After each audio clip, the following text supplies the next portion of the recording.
White heavy checkmark disclaimer: this story is a work of fiction, inspired by common real-life situations but presented for entertainment purposes only.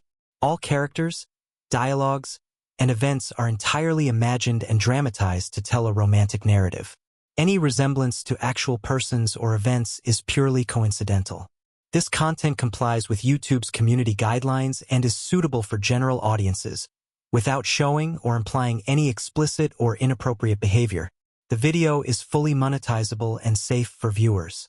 Emily had only been living in her apartment complex for a little over 3 weeks, but it already felt like months. A quiet woman in her late 20s, she had moved across the country after a messy breakup and the loss of her job. This new place was supposed to be a fresh start, a new chapter in her life. But that night, as she sat on the couch eating microwaved pasta and scrolling through her phone, everything felt eerily still, as if she had accidentally stepped into someone else's life. It was Friday. Everyone in the building seemed to be out or celebrating, except her. Emily had planned to drown her thoughts in an old rom-com and maybe fall asleep halfway through. But when she turned the TV on, the screen flickered, blinked a few times, and went black.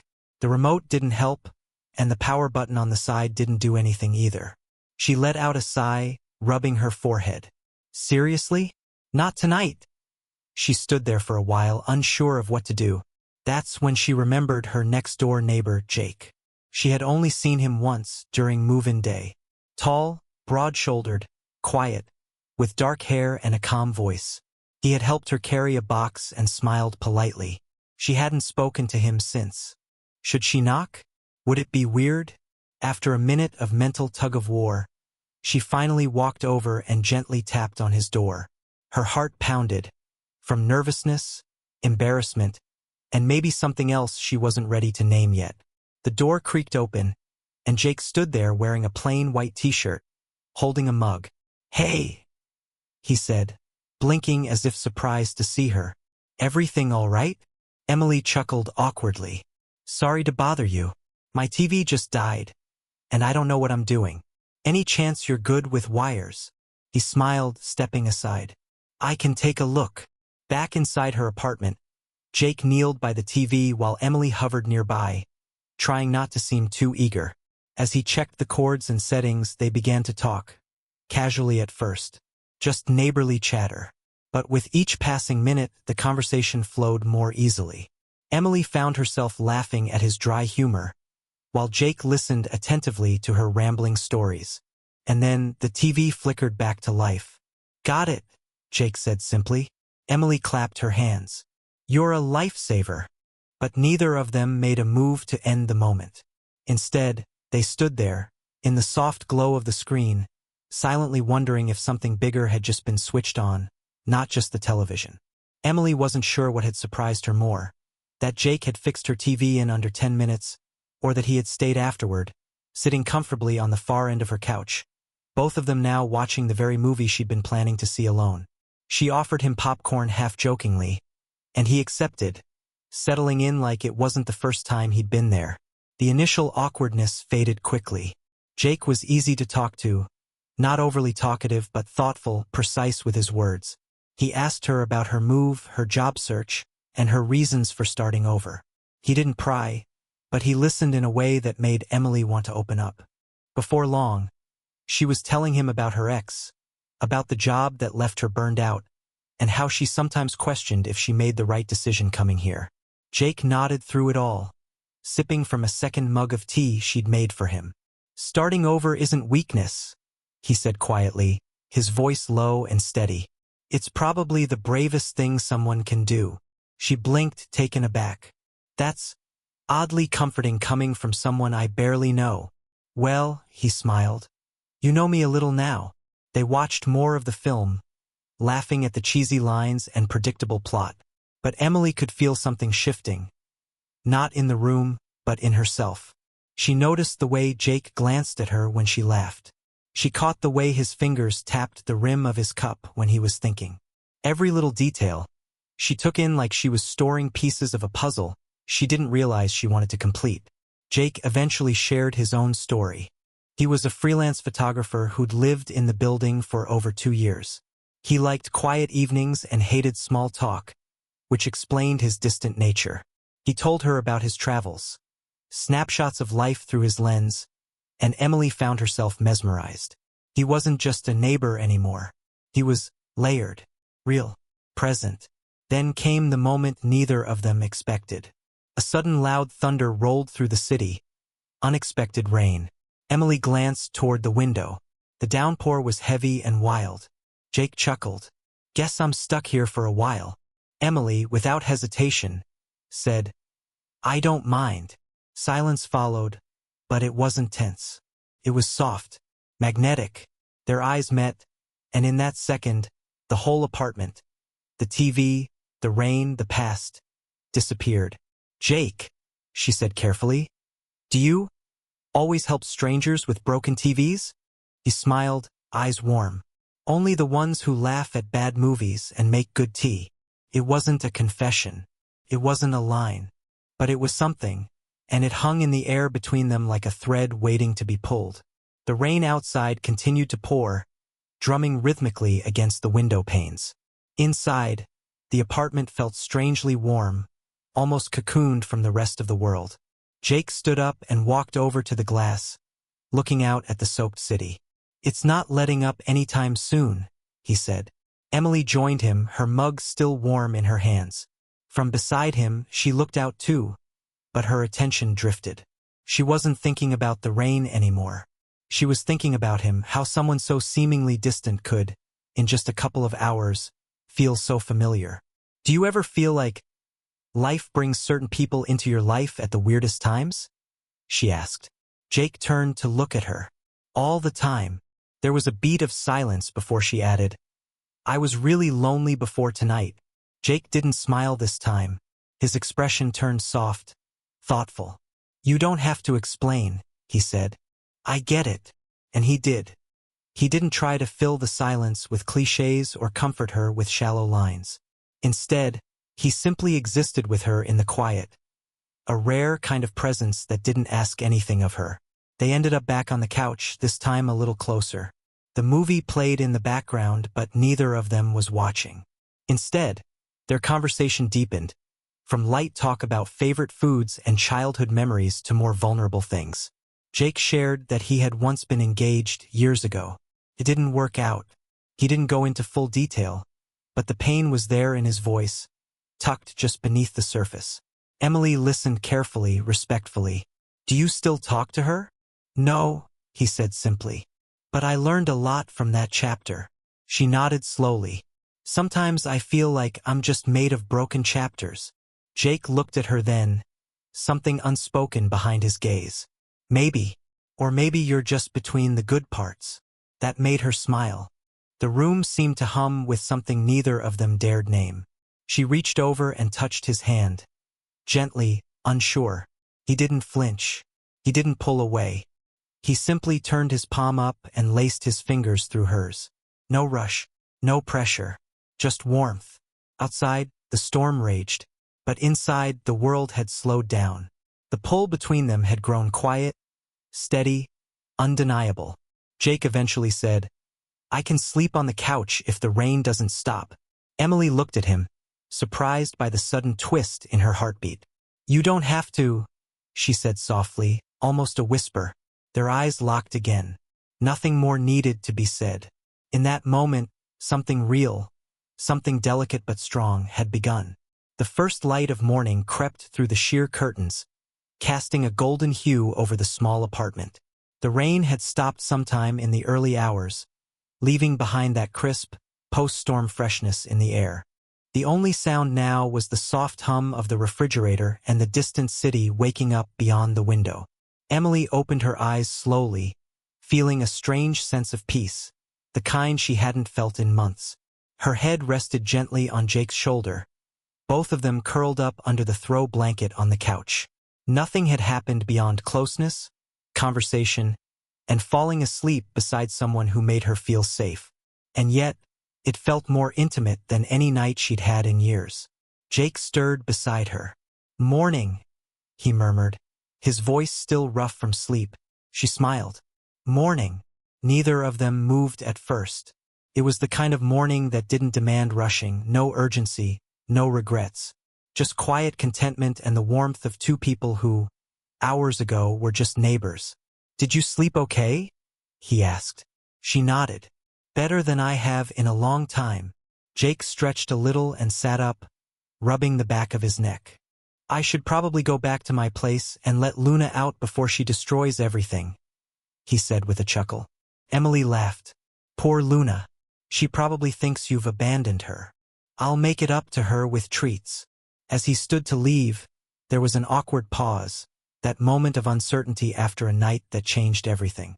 Emily didn't want it to feel like a goodbye. "Hey," she said, walking him to the door.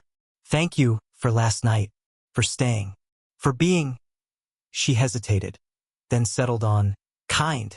Jake looked at her for a long second, then reached out and gently tucked a loose strand of hair behind her ear. "Thank you for letting me in, literally and otherwise." They both smiled. Jake opened the door, but before stepping out, he paused. "I know this might sound fast, but I'd like to see you again. Maybe outside of a broken TV and a thunderstorm." Emily blushed but nodded. "I'd like that." "Dinner?" he asked. "Tomorrow. Tomorrow."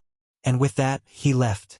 Not with a dramatic goodbye or a longing stare, but with a quiet kind of promise in his voice.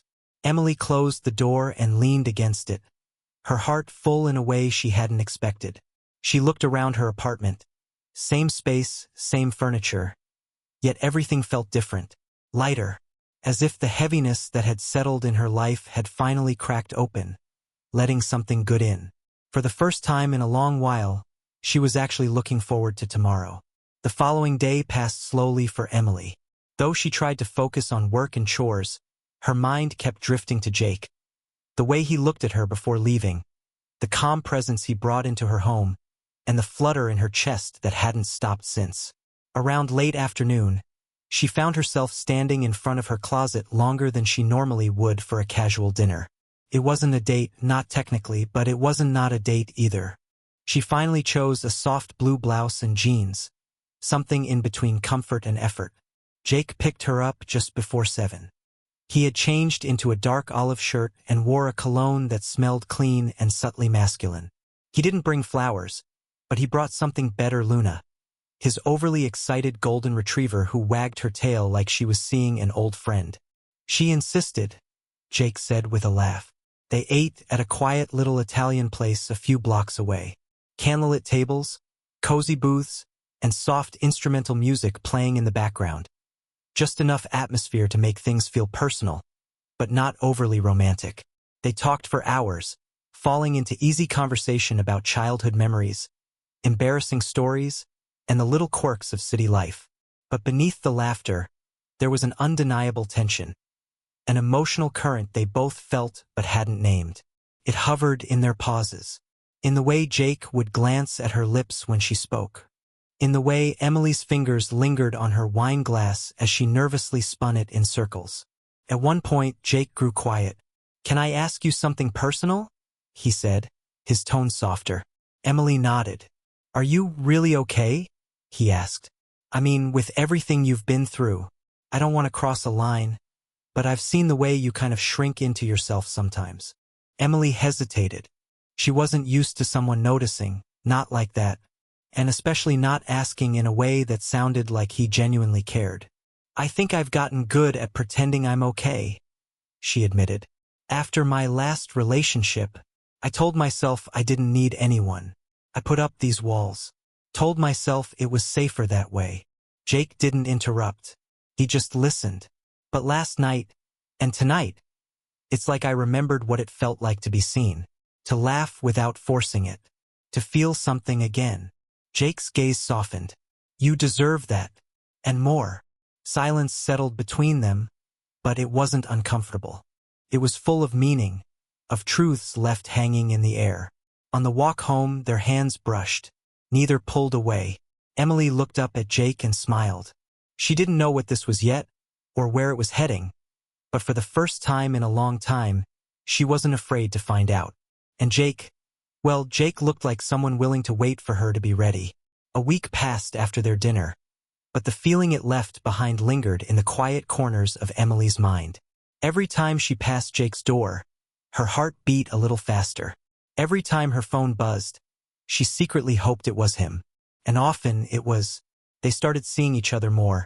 Short walks with Luna in the park, shared coffee on Sunday mornings, even late-night conversations that stretched until dawn. But still, nothing had been said out loud. No labels, no promises, just connection, real and deep.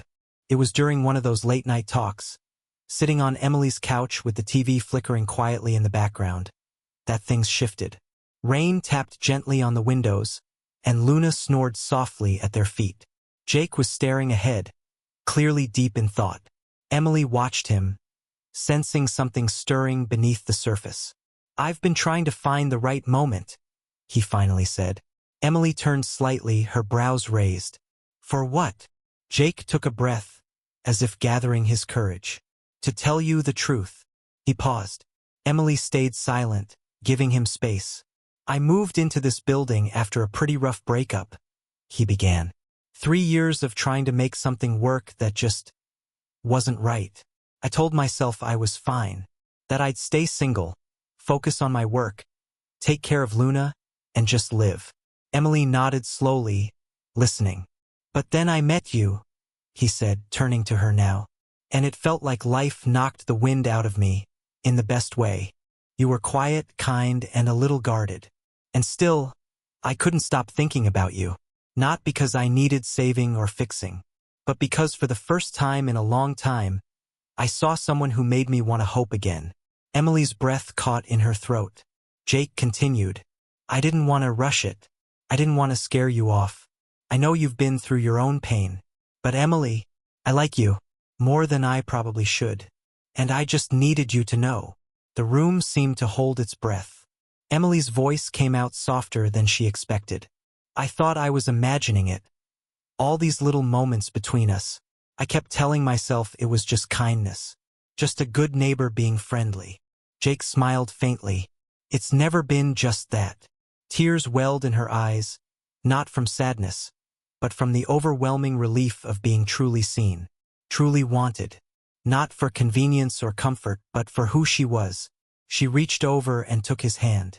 Felt warm, familiar, safe. "I like you too, Jake," she whispered. "More than I've let myself admit." In that moment, nothing else mattered. Not their pasts, not their fears. Just two hearts finding their way to each other, one truth at a time. And the rain kept falling, as if the sky itself was washing away everything they were ready to leave behind. In the days that followed their confession, something shifted between Emily and Jake. Not in a dramatic, fiery way, but in a quiet, comforting rhythm that felt more real than anything Emily had ever known. There were no big declarations or official titles yet. No rushing into things. Instead, there were shared meals cooked in her small kitchen, mugs of coffee passed across sleepy mornings, and silent smiles exchanged in elevators that once held only awkward small talk. The invisible wall that once separated their apartments and their lives was gone. One evening, Jake invited Emily to a rooftop movie night organized by other tenants in the building.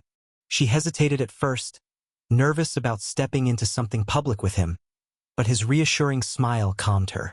"It's just a movie under the stars," he said gently. "No pressure. Just us." So she went. They sat on a picnic blanket under string lights, with Luna curled between them and the soft buzz of community chatter in the air. The movie was forgettable, but the warmth of Jake's hand in hers and the way his thumb gently traced circles on her palm was unforgettable. When the credits rolled, Jake leaned over and whispered, "I've never felt this comfortable with someone, Emily. You make everything feel easy." Her heart swelled, not because it was a grand gesture, but because it was honest. And in a world full of people pretending to be more or less than they really were, honesty had become a rare gift. Back in her apartment later that night, as she slipped off her sandals and looked around at the space that had once felt like a cave of loneliness, she smiled. Jake followed her in, Luna instantly curling up on the rug like she belonged there too. "Do you ever think," Emily said softly, "that we spend so long looking for something big, something loud and dramatic, that we miss what's quietly right in front of us?" Jake came closer, every day, until I knocked on your door. He kissed her then, gently, respectfully, but with the kind of certainty that made Emily melt into him. It wasn't just about passion. It was about being seen, wanted, cherished. That night, they didn't rush anything. They simply held each other, falling asleep on the couch with a blanket thrown over their shoulders and Luna snoozing at their feet. It wasn't the kind of night you saw in movies. It was better, because it was real. Because two people who had been quietly hurting had found something steady in one another. Not a whirlwind, not a fantasy, but a home. In each other. And for Emily, it was the first time in a long time that her heart felt brave enough to lead the way. Emily woke to the soft light of dawn spilling through the curtains. Her head rested on Jake's shoulder, his steady breathing a quiet rhythm beside her. For the first time in months, maybe years, she didn't feel the usual rush to check the time, tidy up, or fix her smile for the outside world. She simply lay there, letting herself feel the warmth of the moment. Luna stirred at their feet, gave a contented little huff, and nestled back down. Jake opened his eyes, sleepy but smiling. "Morning," he whispered, brushing a strand of hair from her face. Emily stretched and replied, "Morning. Did we really fall asleep like this?" "We did," he chuckled. "Best sleep I've had in a long time." They both sat up, still wrapped in the blanket, and looked around the living room. Last night's dishes were still in the sink. The TV remote had fallen to the floor. Nothing was perfect, and that made it perfect. Jake looked at her with a thoughtful expression. "You know, that night you knocked on my door because your TV wasn't working? I think that might have been the luckiest moment of my life." Emily laughed, warm and open. "It's funny. I almost didn't knock. I sat there for 10 minutes debating if I should just go to bed instead." "Well, I'm glad you didn't," he said, taking her hand. "Because I don't think I was just fixing your TV that night. I think I was finding the one thing I didn't know I needed." She squeezed his hand back, her eyes misting. "And I thought I was just asking for help. But maybe I was opening a door to something bigger." Breakfast turned into a lazy morning of pancakes, jazz music, and deep conversations. They talked about everything, from favorite childhood cartoons to regrets they didn't usually share with anyone. There were moments of silence, too, but even those felt full and meaningful. Later, standing at her window watching the city wake up, Emily turned to Jake. "So, what now?" Jake walked over, wrapped his arms around her from behind, and rested his chin on her shoulder. "Now we see where this goes. No rush, no expectations. Just you and me, one day at a time." And for once, Emily didn't feel the need to plan every step. She didn't fear the unknown, because standing beside her was someone who didn't promise fireworks or fairy tales, but who offered presence, honesty, and peace. It had started with a broken TV, but in the end, what really got fixed was her heart. 26.